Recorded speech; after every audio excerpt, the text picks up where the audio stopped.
This is the Interstice podcast. It is the 30th episode. Let's get into it. Lots to talk about. Welcome, one and all. I had so much going on in November, and that's something, if anybody's watching on the channel, then you'll know it had to do with WoW to You only in Japan. And to qualify, it's weird because I look at it as a job application, less a competition, but that's how it's been framed. The way that you qualified was by having these video submissions that you did. And so those occupied time. For one of them, I actually went down to Kyoto to film, which was awesome. I got a chance to see Drew. And that meant, amidst the day job, that I was not going to be able to do much else on the channel. But that's kind of the beauty of everything that will change in such short time, will be that I was thinking about it today, where currently at my work, they have a week of exams. And these exams are basically term tests that we do for the kids. It's one of the things that I'll look back on and think, hey, that was pretty cool that I had this challenge and I did this. They're term tests that for each form or grade form, they call it, for each grade, different teachers get assigned to create the tests for that. And I'm responsible for the first grade advanced class, and it's a real challenge. And leading up to actually conducting the tests, it's really challenging. It takes a lot of time preparing the kids, and as well designing these things, because for them to be professional, to be presented well, there's all this, like, it's not, the content is actually the easiest thing. It's more actually all the little details regarding formatting and stuff like that to get it just right, that by your sixth or seventh submission that it looks good. And it's not just a test that you're making a test booklet, but then you're making an answer booklet. You're making a listening script. That doesn't take much time. You're making an answer key. You're doing all these things. It's maddening how many things that you have to do. But when it comes to this day, it comes to Tuesday to Thursday or something like that. For the 3 days, they allow you to come in, you proctor the tests, you overlook whichever tests it is that they assign you to. And then following that, you would go home early. And it was such a obvious revelation today, where I finished at 2:00. That's going home early. And I was not job exhausted. I mean, it doesn't take many brain cells to rub together to realize that working 14 hours or 13 hours compared to working till 2:00 is going to leave you fighting, with energy after you finish your job, so you can actually do other things. For example, doing something like this, doing the podcast or whatever other editing that I have to do. I don't feel like I'm not going to be able to think straight by the end of whatever I need to do. And it so excites me for the coming of April, because whether it's directly for myself, for Garden Lab, which will be officially my employer at that time, or for WoW to You, contracted out to them, I'm going to eat, breathe, and sleep video production and direction. And when I do this, I love this. And as opposed to feeling a drain on my energy, it vitalizes me. It makes me feel like I could go endlessly because I love doing it so much. And it probably bears worth repeating here. Like, yes, somebody might make the assumption again, but I will echo this time eternal, that it's not with resentment that I say that I don't get that from the job that I do now. I think it's pretty cool. Like, actually, the things that you do, it's an accomplishment to conduct a class and feel comfortable in front of it, to be in the position I've gotten to now, where you're actually responsible for everything. You are not an assistant, you are a licensed teacher. There's something cool to that, but is it the thing that I was put on this earth to do? No, not even slightly.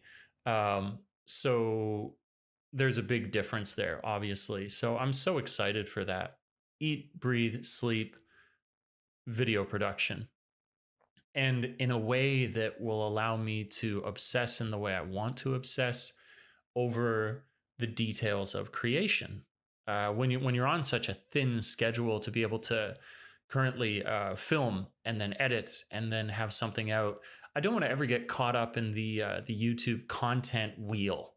I'd like to think I've grown enough now that even if my videos don't currently right now get as many, they don't get views like they may have used to in the past when I had more time. There is enough of an audience there that I've engaged with, they engage with me, that you guys know that it is only a matter of time. And it's not a matter of time as in something that I'll reach. It is that as well, but it's a matter of time that it takes to be able to create these things that are more than simply content. Which brings me to what I wanted to talk about next. It's these, I think I'm going to get the name. It's like Carwile, or it's a YouTube channel that they used to be known for. I'll bring it up on the screen behind me now because they've changed their name. It's like Art Cartographer now. Cartographer. The Cinema Cartography. That's what they're called. These guys here. They had a different name before, and they're this couple. I think the guy's accent is Irish. I'm not sure exactly, but I love it. And they are the closest thing, and maybe they're such auteurs or whatever. I don't know if that's the right word.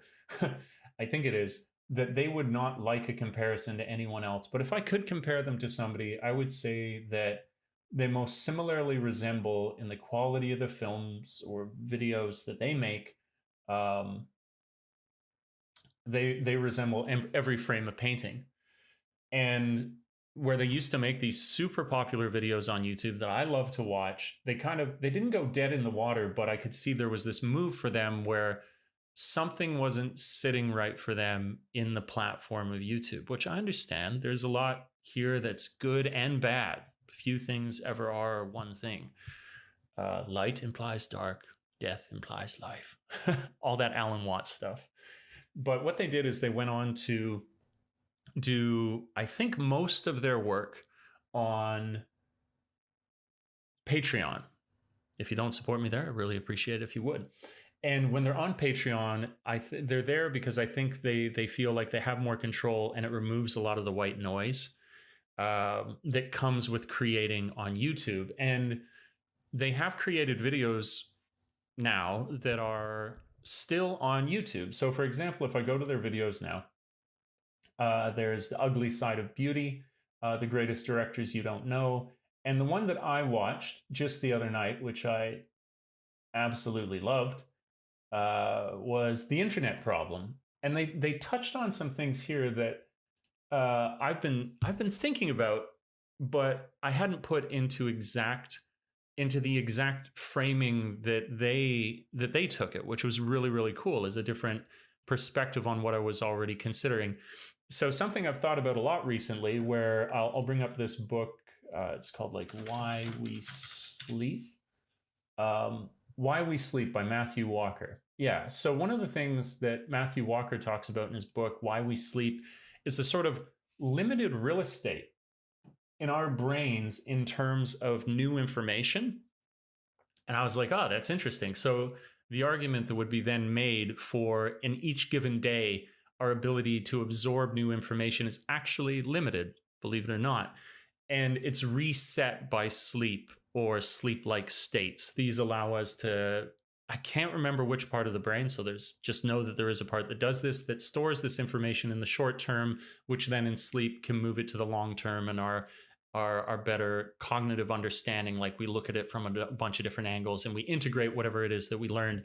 But it resets each time that you sleep. And where I was like, oh, okay, so this really supports the idea of be careful what you consume, because we do not just have a physical diet.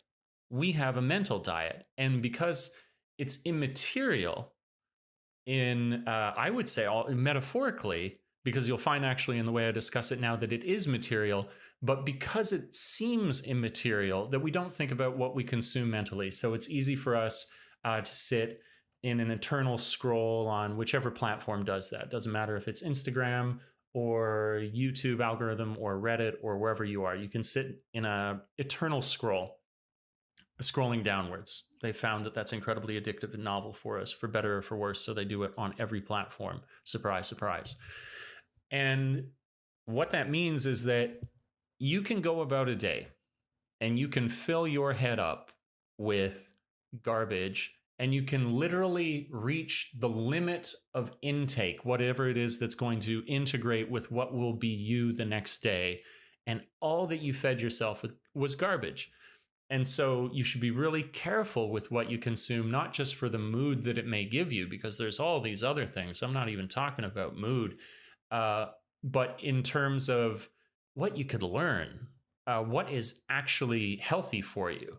No different than if you were to eat a bunch of vegetables and lean protein as compared to a bunch of McDonald's and meat clown.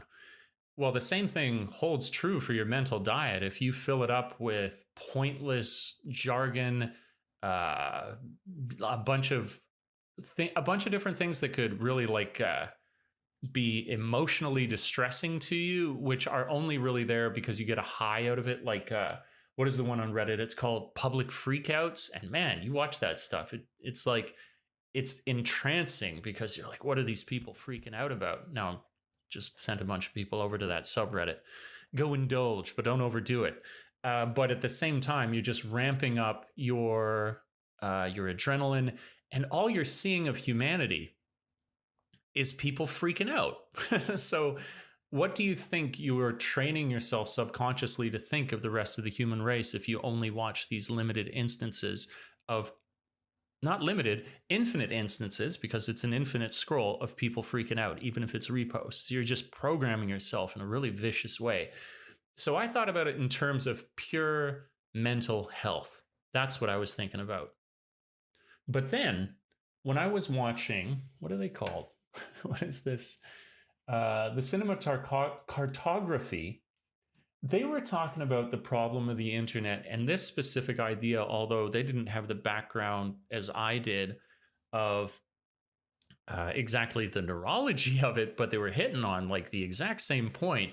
And I thought that was really insightful that they didn't have this foundation to still come to this conclusion. They were talking about how if you want to be creative, it matters what you consume. And they were making the point that nothing can help but come from within. So if you're going to make something, of course, it comes from you. That's a fancy way of saying you're going to make it. And what you draw upon is conscious, but equally as much subconscious.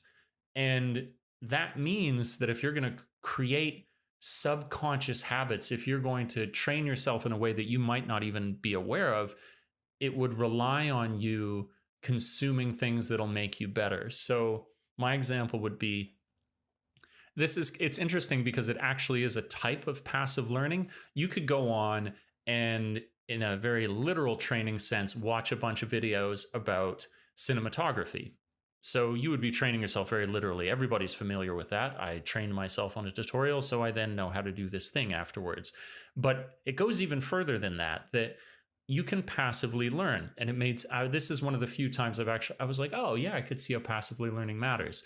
I think it probably has the least impact in terms of plasticity, because we know that if you watch Andrew Huberman, that focus is required for the greatest amount of plasticity in our brains. But the example I think where passive learning works in this case would be you watch a director and you absolutely love. Actually, now I'm seeing how they might actually, they can jive, they work together. Focus ends up being there. You watch a director that you absolutely love the way that they do their transitions. You aren't watching this movie because you thought, I'm going to train myself on transitions today or dialogue. I'm going to watch a movie and I'm going to enjoy it. But it just so happens when you're enjoying it that it leaves an indelible mark on you, and things that do that draw your focus. When your focus is drawn, it causes plasticity. Now, this will then be the ammunition you have in the following day that when you go out, you might not even think about when you're framing your shot. This is what's near and dear to me. So you might not think about it, but then in the subconscious way that you enjoyed a particular framing, the dimensions that they get in the shot, whatever you want to call it, for this director, without even thinking of that director the next day, you may come across a certain framing of a shot and stop at that moment and think, oh, I really like this. And it's because your eye has now been trained to see that from what you were passively learning in the previous day. You don't even recognize it, but it's because your brain took it in and then was even more aware the next day when it saw it when you were behind the lens of the camera. So it really matters whether actively or passively what it is that you're going to make, and what it is that you're consuming minute to minute, day to day, month to month really, really does matter. And as it relates to work, these guys, I think they have something like 332 patrons. So much work needs time. Like how many different sayings do we have that relate to a journey of 1,000 steps begins with a journey of 1,000 miles begins with a single step, but you still need to complete that journey of 1,000 miles, and that means a bunch more steps. It's not just that you teleport. And so even in these phrases, we see the value of actually dedicating meaningful time to meaningful art. And here's where I would depart. This is where I took like a little bit of issue with them. Now we're evolving the conversation here for like other things that I thought was interesting. I was listening to these guys. It's weird. There was like a little bit of, I don't know, serendipity is quite the same thing, and nothing is a coincidence. But I thought it was so interesting that I noticed these 2 points being touched on by 2 very different people within very short proximity to each other, but turned the way that we think of Western culture very much on its head. And this is it's so cool. So get this. Alan Watts, in this talk that I was listening to from him, was talking about how the Western world is often criticized for being very materialistic. I was like, yeah, that's true. But then I was like, wait a sec. I think I can see already where it is that you're going to go with this. And he says, nothing could be further from the truth, because so much of what the Western world is obsessed with are things like fame, success, and money, which amount to symbolic ideas. And he said, we're actually very anti-material in the West because there's nothing that we physically appreciate. Everything needs to be done, time spent on things. That's something that gets in the way rather than the end product. And that is anti-materialism. And I was like, oh yeah, when you put it like that, it's like people like a material thing, but more almost the symbolic associations with material things in the West. And I never considered it that way. And then when they were talking about this now I got to go back to this again, on the cinematography, they were talking about how when you go onto YouTube, one of the elements that they find toxic about it is the anti-materialist part of it. And I was like, what are you talking about? Everything's material. It's all cameras and whatever. But then they were saying where they were making their point was that it's in the digitization of art that it becomes immaterial, and how they were talking about returning to actual like film and that tactile sense of what it was that they were creating with really meaning something to them.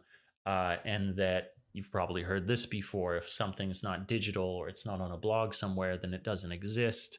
That like digitization has stolen the material world from people. But for me, this is where I want to put my own spin on it. And also as it relates to whether something is material like you eat and immaterial that you're thinking. I actually see these things, nothing can actually, well, this maybe some things could. Our subjective experience, as I articulate it to you, could be described as immaterial. But actually, our mental diets at least have a physical representation. They're not immaterial. That's why I say they should be treated in the same way. The the electrical impulses that are registered by the consumption of the media that we consume consumption that we consume. The basically whatever it is that you're gonna enjoy in media is being registered in a material way. So you can't even say that that part of our lives is immaterial. And I had this same feeling when it came to their criticism of digitization of art. It's still material. It's material in a way that we're less familiar with, but you can't, it's not separate from the natural world. It isn't immaterial. There's nothing supernatural. All the things that are digitized. And what I would say mostly when people call it immaterial, it's that they don't understand what's going on. And I would own that totally. Like when I think about what is actually happening in terms of zeros and ones and computation and the way that things are digitized and stored, I don't know that science. I bet you don't know that science. Most people, anyways. I hope somebody corrects me and they're like, no, Dave, I'm an engineer.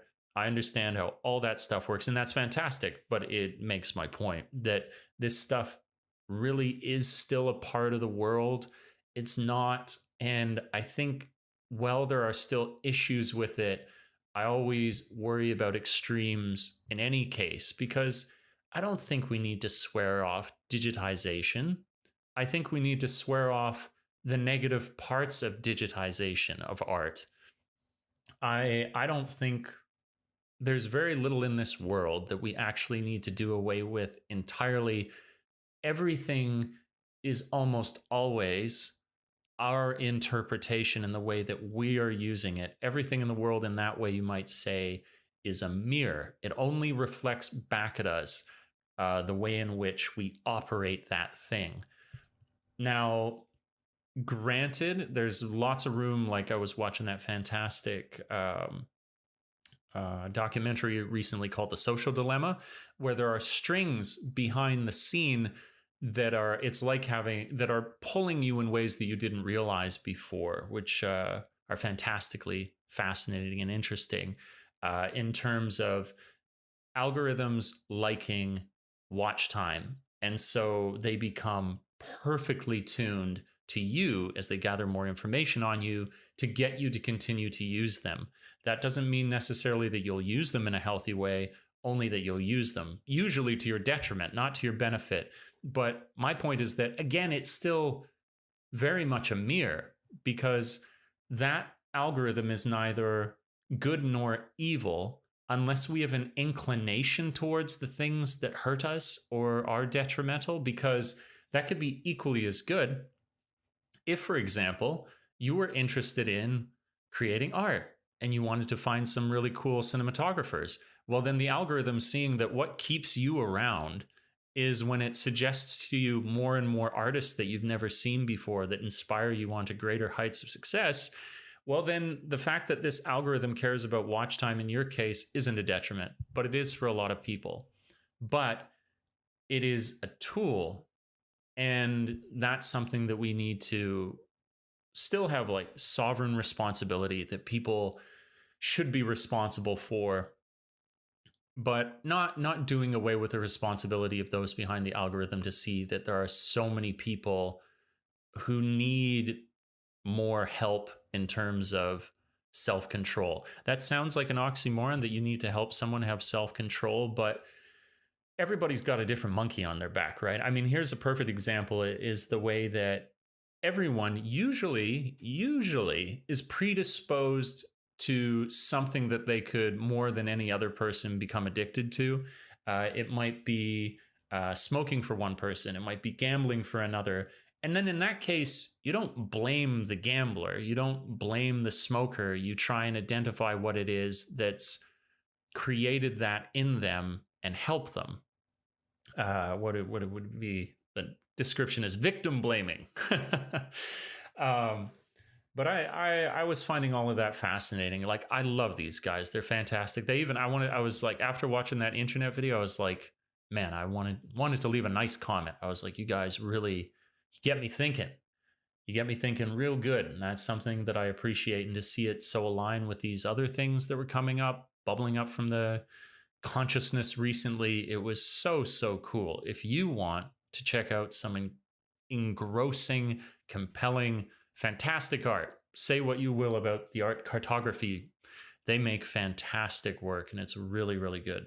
I would aspire to create art as good as theirs. I do, and I will, given enough time. Given April, where I won't, on an average week, work between 50 to 60 hours a week, that'll definitely be a strong contributor to me being able to create better art. So that was at the forefront of my mind recently, but as has a number of different things. Can't help myself related to art. The next thing I wanted to talk about, that I've gone through a couple of books recently. One of them, they're all so cool. What am I talking about? I read Adrian Goldsworthy's Caesar, The Life of a Colossus. I had a friend at work recommend to me this book called Birds of Prey by Wilbur Smith. And then just now, where I'll probably spend the most time, is on Charlie Chaplin. Charlie Chaplin.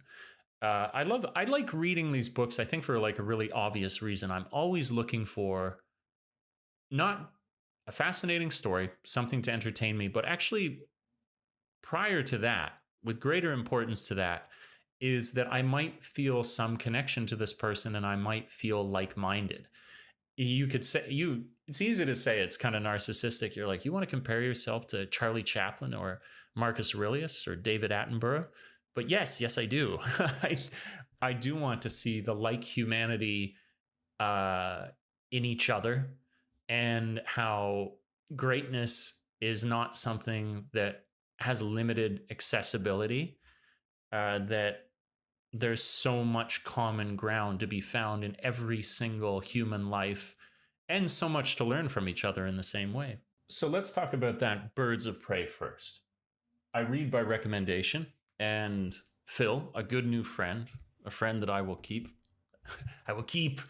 locked away. No, a good friend that I can tell for many, many moons will be a friend as long as we can. Much as I'll go to Kyoto and he'll still be here, I make time for those kind of people. He recommended that I read this book.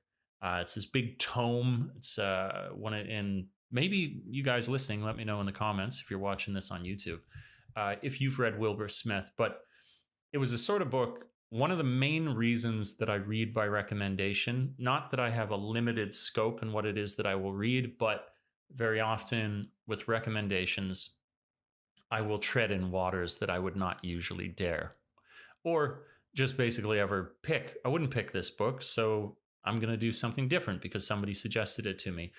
And that's what this was. It's a nautical adventure. It takes place in like 1776 around the coast of Africa. And it made me realize that aside from, for example, the Pirates of the Caribbean, that there's been no really good swashbuckling pirates nautical movies that have come out. And I thought these are such fantastic, incredible stories. I mean, if only from this one alone, that it made me wonder, why is this, Hollywood's supposed to be lacking, like they need new ideas and they don't have stuff to do. What can they do? Why have they not done more of these? The only other one I could think of was Master and Commander, which is an awesome movie. Let me look that up. I wonder what the box office was on Master and Commander in it, and see if it was box off, if it was like a failure or something. Because why not? I suppose you could, yeah. Okay, let's see. Master and Commander, Far Side of the World. Film cost 150 million. Film grossed 212 million worldwide. Was critically well received. Was nominated for 10 Oscars. But I mean, in all honesty, though, like that's not that good. Maybe that's why we're not seeing more of these. Okay. Well, it bums me out. I'm like, dude, I would have thought these would have had more space to be popular, especially as I read it. I was like, this is so cool. And there's such classic elements in it. There was like Abali, who's like the native African guy who's been on the ship for ages. There's what is his name? I can't remember. That it was like because there's Hal, who is the son of the captain. The captain is a part of like the Knights Templar, and they're from England, and it's this great twisting story of they have letters of marque which allow them to attack other ships, but what they don't realize, because they haven't been into what do you want to call it, mooring, what to help me out here, guys, what would it be?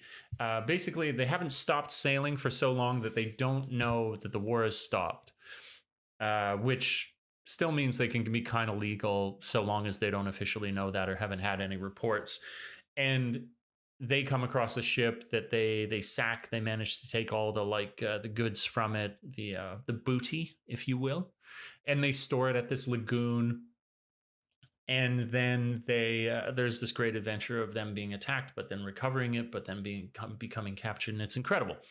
And it made me think that there should be way more movies like this nowadays. I feel like this is a market that is wide open. I feel like everybody after the pandemic, I feel like the world's going to have a rebound of like, we want adventure, we want excitement. It's that sort of thing. Like once you're now through something, it makes you appreciate life much more. Like, you know, when you recover from being sick, you're like, I'm going to run every day, or I'm going to feel way better because now I appreciate my health.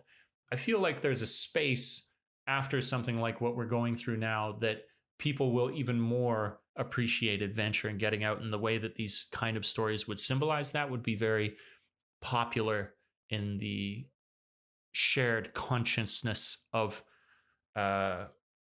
everyone around the world, the zeitgeist, you could call it. And what was it? What was the other element of it? Okay, so it was also that I've never read a book before that so struck me as reading. This is another reason I thought about the movies connection to it, was I've never read a book that so struck me as like a screenplay. This thing was wound up tight. Like not a word was wasted. I mean, in its entirety, it was not an incredibly complex plot, but the way that it hung together, each scene with these rise in action, then satisfying resolution of that like action or conflict, then this like perfect ascending, like from that lull, that like the relief, basically you were only ever so satisfied after a moment of action as to be there for a moment, dwell in it, enjoy the whole dopamine spike. Dopamine, there's a new one. Dopamine spike, and then we're immediately ascending again to some new conflict that needed to be resolved, wound up tight. There was one moment in a book of, we're talking like these are, you know, massive pages of a book that if it were smaller, it'd probably be like 1,000 pages. But as I say, it was one of these tomes of 500 pages that he managed to keep that momentum through the whole thing. It was impressive. Great villains, vivacious and prurient. I was learning these words. Prurient, a prurient woman, which means to be overly obsessed with sex and sexually sexy things. It was awesome. It was so good. I'm very grateful for that, and I hope that they make more movies like that. It's you know, as I get out there into the world, I have a couple of aspirations. Being able to be a producer on some movies, that would be one of them. I would love to do that. Talk to Wilbur. I think Wilbur's still around. I don't know. Let's check. Is Wilbur still kicking? Wilbur Smith, novelist. Never seen him before. There he is. Oh, man. He's 87 years old. We got to get the movie made for Wilbur before he passes on. This guy's awesome. Just one book. I mean, he's had a... And I believe he's from South Africa. That's his... That's where he was born. That's why he's got this like thing about Africa and his interest in it. I also love those kind of books as well, because with historical fiction, which essentially this is, you are learning so much along the way. You can't escape from it because so much is historically accurate in the type of ships, the terminology that they're using. It's fantastic. So moving on to our friend Charlie Chaplin. Why did I choose him? Well, probably for obvious reasons. Charlie Chaplin is, he's a, what would you call it? He's a pioneer. This guy was a true blue pioneer.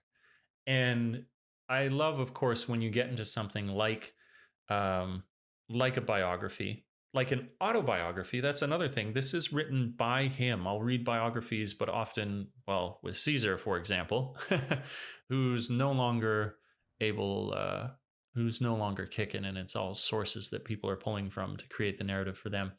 And it's so well reviewed. It's like it's one of the best reviewed books I've ever seen. And it's so incredible to me that he wasn't just this actor, but he was also this great writer as well. And the story of Chaplin, I mean, his life in many ways is like an incredible movie, which I think 1990 something. What is his face? Robert Downey Jr. He portrayed him. I've never seen that movie, but I can understand why a movie would have been made of his life. I think it would have been cool if they did it again now. Like, it's been long enough. You could do another Charlie Chaplin. I don't know how popular that would be, but it's so cool to me just how storied his life is, and then that the work that he does is telling stories. I don't know. It's, if somebody's life could be meta, his is quite meta. And it's like this refers to the whole. And he grew up, I didn't know, basically in poverty. And his parents were both vaudevillians, however you say that. They were both performers. And man, just making the point as well, right? Because this is around like the early 1900s, which I was born in the 1900s. It's just weird. It's like I was born in 1985. That's weird. Funny to say that. Not that old, but still to share that. And so where I might complain now about the upward mobility is tough. It's like, you don't know anything, Dave, referring to myself, about upward mobility compared to what these guys had to go through back then. Like the stagnation of your social station in life, how difficult it was to get out of that he accomplished what he did. A lot of it is right place, right time. This medium would become so popular, and he was right there. But yeah, his parents divorced early on. His dad died when he was 37 from alcoholism, like edemia, I believe it means. I don't believe it is from which he died, where you get that an accumulation of liquid in your body caused by your liver shutting down, I think. Don't quote me on that. Google me. So that in itself is tragic.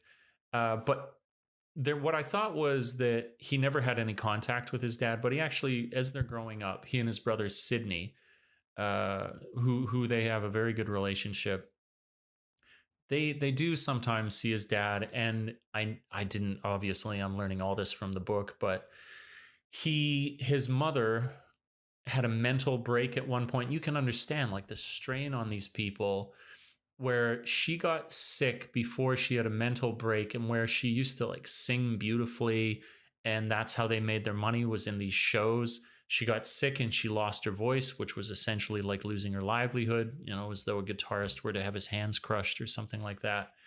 And she sounds like such a lovely, wonderful woman. It's so much heartbreak in here, but how she totally informed his love of the arts. And even though his dad was a hulking mess by the end of it, so did his dad. And his dad didn't seem like a bad guy. Just seemed to be a hopeless drunk. And a lot of that, they were saying, was brought about by the job that he was in. It's kind of like people nowadays. Like if you work in the service industry, you know what I'm talking about. I was there too for many years. That It's just drink, drink, drink, party, party, party. You finish your job and there's a bar directly adjacent to you. And I think it was the same kind of thing he was expected, Charlie Chaplin's father, to go and then drink with the patrons, the people who would watch the show, whatever the performance was. And if alcohol was a monkey for his back, then landed in that situation, it's nearly fated at that point what's going to happen to you. But he and his brother never really, they ended up going to like a school for children, like an orphanage. It's called a work school. But then you're like, oh, that's basically an orphanage, isn't it? That's what I kind of put two and two together afterwards. But I was like, yeah, he had to do that. And he's getting older and older. And then mother has a mental break, but he continues to try and work in these stage performances because of her. Like, really, there's no other way around it. The influence that she had. And I've always thought talent is a dirty word because it does away with all the hard work and practice, which I think he had, because when he was a child, he was put on by his parents in a stage performance and even performed at that time. So this guy was like from a small child, was practicing this performance in and of itself, not to say the other things that he would continue to develop, like comedy. But it does speak to why he might be so good, because he started when he was so young, and tragic though she may be, this incredible mentor of a mother as a role model. And I love seeing people who overcome their circumstances, and that's really what he was doing. And his brother was a good guy too, the Sidney character. He was in the military for a little while, the Navy, made just enough money to keep him going by. That was the thing, when money was so tight in the story that any time they could get a few extra dollars together, it was so significant, or pound sterling, I guess. Not ever so much that, I think, actually. They, money was tight. And so, like, shillings, these are obviously, inflation has done something to what the amount of money will buy you these days, but 10 shillings or so could make it through a week. We're not talking with good nutrition. They were talking about like beef drippings and stuff like that they're like frying a piece of bread in to be able to survive. But they liked it. They didn't know anything else aside from that. But it's not going to sustain you that well, right?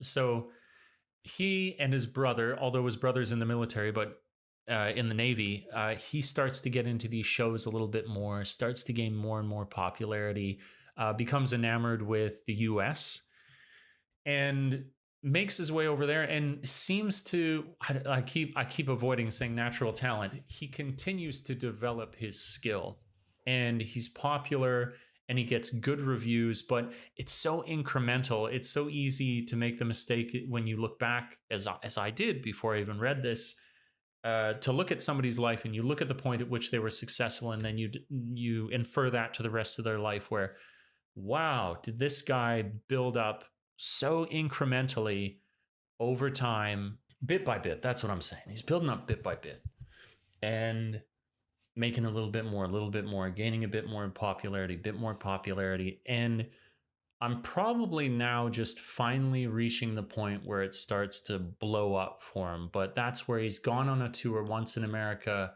comes back, and then returns, and then is finally where all of this stuff that he's done up to this point is live performance. He's going to go into movies.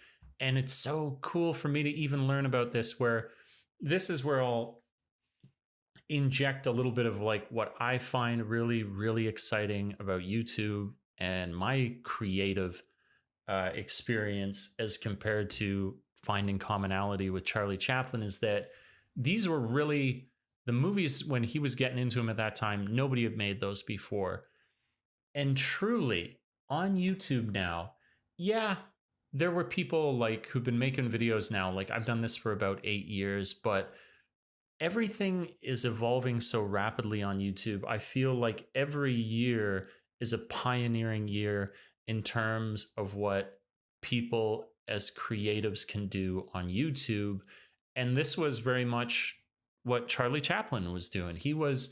It's like people didn't even know. That's what I've found in like the most recent chapters. They didn't even know what funny was supposed to look like on film. Their impressions of it before Charlie was there were popular people and they were guiding the beginning of this, but nobody talks about them, do they?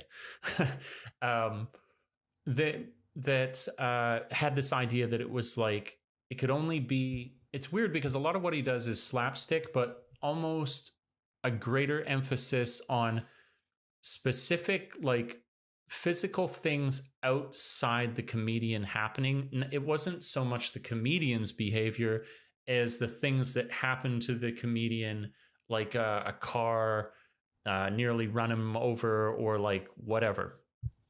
But he wanted to basically physically ham it up way more than people had done before, and totally rejected to begin with as well. That's what I discovered, is everybody thought that he was doing a difficult job, that he was combative and not making any effort to understand him. Why would they? He was new, inexperienced, much as he was someone who apparently was quite visionary, and that meant that he had all kinds of resistance to begin with. But it comes to a point where he's told that he better work with this director, this woman, where I was like, female directors. There you go. Apparently they were doing it back in 1915. I didn't realize that. Something that I learned.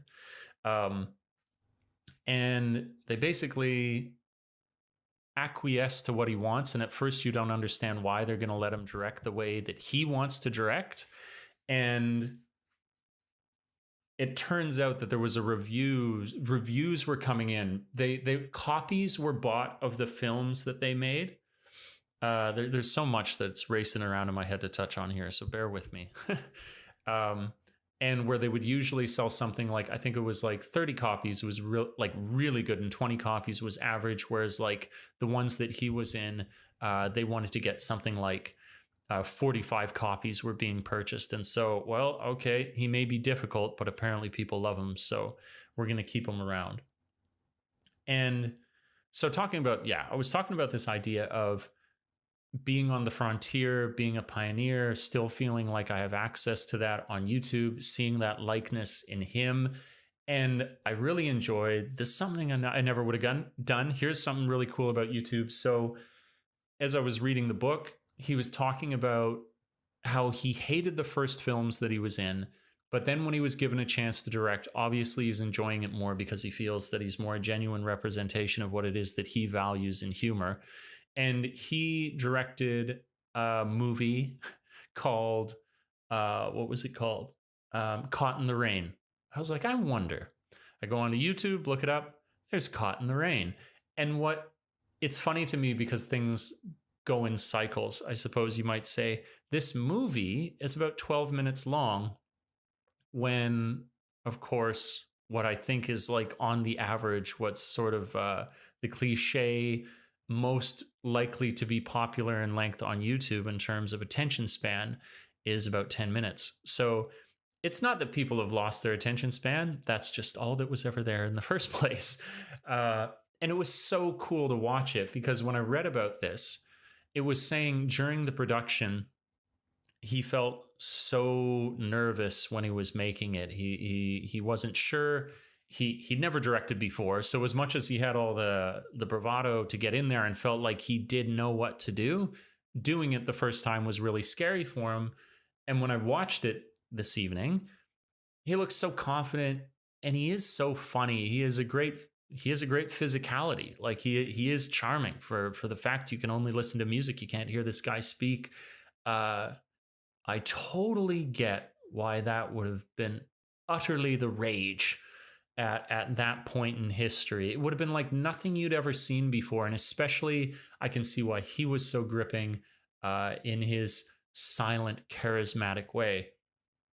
And I liked his insecurity about the whole thing. This is another thing, again, like why would I read biographies or autobiographies?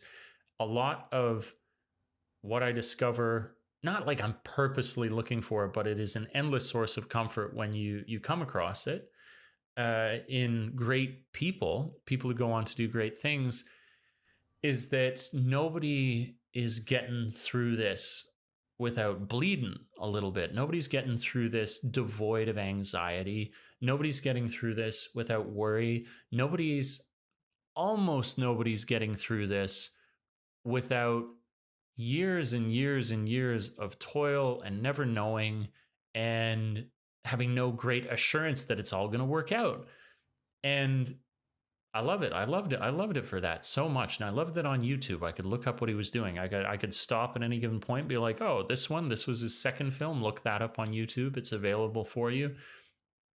It's so incredible that we have access to that now, that we can, at any point that we so desire, just go onto YouTube. And again, it's kind of like, you need to have the question. Otherwise, you won't get the answer. But that's all you need, is the question.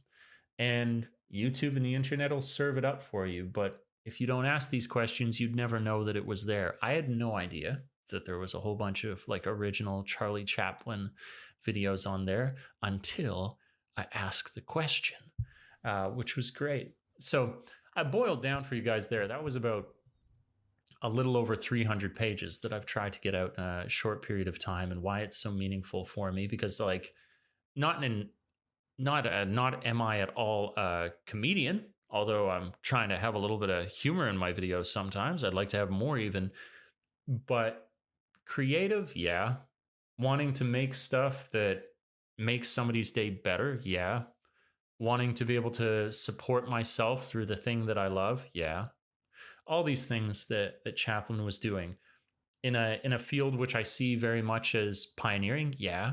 It almost can't help be now that it's like every year is pioneering, isn't it? Like, that's a bit of a reflection just on how quickly things change now, that every year is so new. It's like we can't get stuck in a cycle of anything because everything progresses so quickly.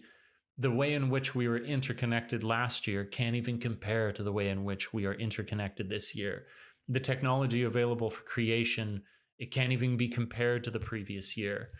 It can sometimes, but to a great extent, more and more, it's not. It's not. It's getting crazier and crazier and crazier and faster. And I know a lot of people are disheartened by that, because the classic thing that people would say is that our technological development has outpaced our social development. But I don't think that has to be true. Like, everything is a tool. If we are trained to better integrate with that rapidness with which everything changes, I think we'll be fine. And the best evidence that I have for that is children. Children always wow the adults with how quickly they assume comfort, at least in some ways, in whatever world it is that they're growing up in. An easy example would be a child with a smartphone, where if you were of an older generation, you pick one of those up and you're like, duh. You just got no idea what you're doing. A child will pick it up and assume that that has been a part of creation 1,000 years running. And so I think that, well, people would say, well, that's different than change, but I don't think it is. I don't think rapid change, I think rapid change is actually like a single thing. If you're used to a new technology, sure, but you're also used to social norms. And I think change is a type of socialization. And if you're used to change, that doesn't freak you out so much. That things be evolving so rapidly won't faze you. Now, do people still need guidance? Of course they do. And there's a lot of pitfalls. And like I say, you have a lot of these things looking back at you now, forces of interference, of noise that disrupt a personality's growth that weren't there before. But I feel like with the right guidance, in some cases, we are better equipped. These things move along together. Like the ability now for people to find great role models exists like it never ever did before. Never ever. You might have a couple, you might have the rock star on TV, something like that, but the ability to find and connect with in a real tangible way, to say, what if you're like a particular niche brand cartoonist? What is the likelihood that you're going to find that role model that inspires you, aside from in a book and it's going to be stills? Well, now you can go on YouTube. If you're an aspiring niche cartoonist, you probably find somebody doing that, and that person will mentor you through your development. And that's for every single niche. If you're magic card obsessed, if you're beauty obsessed, if you're bonsai tree obsessed, if you're guitar, if you're carpentry, if you're off the grid living, if you're minimalist, if you're maximalist, if you're nominalist, it's all there for you. And it's absolutely incredible. Equally as much, we have a deluge. Yeah, we could use both of those, of horrible role models. So my point is that both are progressing at the same time. The availability of excellent resources for us to either become better or worse are there in far greater abundance than they ever had been in the past. It gets complicated. The thing will always be, though, I think this is another like interesting point you could touch upon, is that it's, if you think that now, I've said it in the podcast, I'll say it many more times to come, if you think that you're living in some great evolved future, you got to check yourself. You are living, as relative to the next 100 years from now, no different from the 100 years that came before, if not in a greater sense of distance from how far we will have developed. Almost certainly. In fact, almost absolutely. Like if you look at how much change, that's the whole point of the conversation at this point, is like how much change occurs. Like how much change occurred in the last 10 years? Oh, a lot. How much was that compared to the previous 10? Way more to the previous 10, way more, but then in the opposite direction. Now, from 2020 to 2030, we will change so much as compared to 2010 to 2020. From 2020 to 2030 to 2040, way more so. So that's something to armor yourself against, that it's not going to get less crazy. And we should be grateful for the fact that if we have any time now to develop our ability to coexist with the number of changes that are occurring. Yeah, it's a wild time, and it's only going to get more wild. And as I continue to read Charlie Chaplin's autobiography, I'm sure it will only increase in wild craziness. I love it so much. It's been such a joy to get into this book. I'm pleasantly surprised. I got quite a reading list. Never ending, really. My goal was, as usual, to read 100 books in a year. I didn't quite get there. I'm trying to pat myself on the back. There were some big books, so that slows things down. I don't think I even talk about Frankenstein. I just read that. Finally read that. Man, what a gorgeous but sad book. Really cuts to the core, Baxter. Really does. Well, this has been fantastic. This has been fantastic. Embrace my Canadianness with the bean. Thanks so much for tuning in, guys. I really hope you enjoyed it. Please do consider supporting me on Patreon. That will become increasingly important in the coming days as I move to do this full-time come April. I really appreciate everybody who's doing so already. Thank you so much. Many more videos to come. A lot more in the podcast. I'm going to make full-on sprints to get this out to you guys, because I love making it. I didn't talk this time at all about any emails, because I wanted to really start the engine with a nice heavy conversation where we didn't touch on that at all. But if you want to get your questions answered, write to me at, well, I shouldn't say the at, write to me, contact at davetrippinjapan.com. Contact at davetrippinjapan.com. And that will get you on the podcast. I've still got some of those backed up. And in the next podcast, I'm going to get into them. But for now, I was like, let's just talk. Let's sit down. You and I haven't spoke for some time. So I wanted to do that first. But that's all for now. The clock has run out.